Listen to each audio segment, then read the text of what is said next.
ईश्वर तथा ऋषियों के संवाद में ईश्वर गीता का उपक्रम।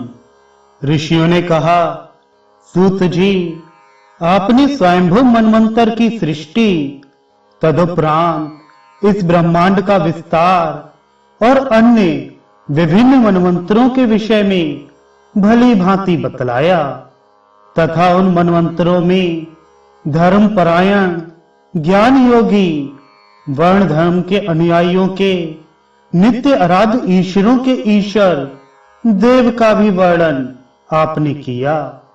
इसी के साथ ही आपने संपूर्ण संसार के दुखों को नष्ट करने वाले एकमात्र ब्रह्म विषयक उस उत्तम ज्ञान का भी वर्णन किया जिसके द्वारा हम उस परम तत्व को देख सकते हैं।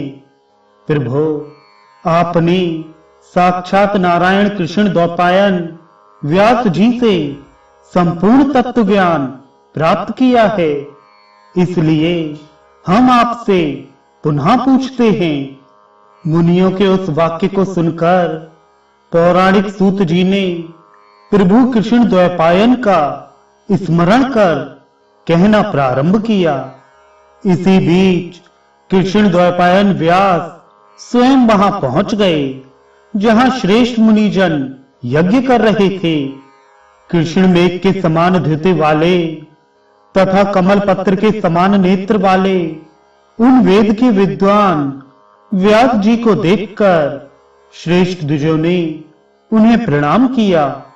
रोमहर्षण सूत जी ने भी उन्हें देखकर भूमि पर गिरकर दंडवत प्रणाम किया और गुरु की प्रदक्षिणा कर हाथ जोड़ते हुए उनके पार्श्व भाग में खड़े हो गए।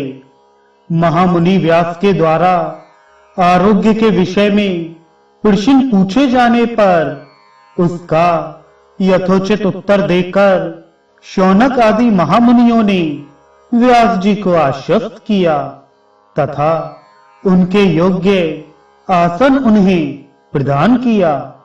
तदनंतर पराशर जी के पुत्र प्रभु व्यास ने उनसे पूछा, क्या आप लोगों के तप, स्वाध्याय तथा श्रवण किए गए वेदादि की हानि तो नहीं हो रही है?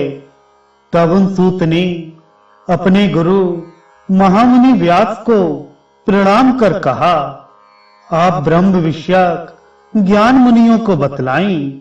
ये मुनि शांत, तपस्वी तथा धर्मपरायण हैं, इन्हें सुनने की इच्छा है। आप कृपया यथार्थ रूप से ब्रह्म विषयक सर्वोच्च ज्ञान का उपदेश करें। मोक्ष प्रदान करने वाले जिस दिव्य ज्ञान को आपने मुझे तथा पूर्व काल में कूर्म रूप धारण कर विष्णु ने मुनियों को बतलाया था, इस समय आप उसी ज्ञान का उपदेश दें। सूत के वचन को सुनकर सत्यवती के पुत्र मुनि व्यास ने रुद्र को मस्तक द्वारा प्रणाम कर सुखदायक वचन कहा।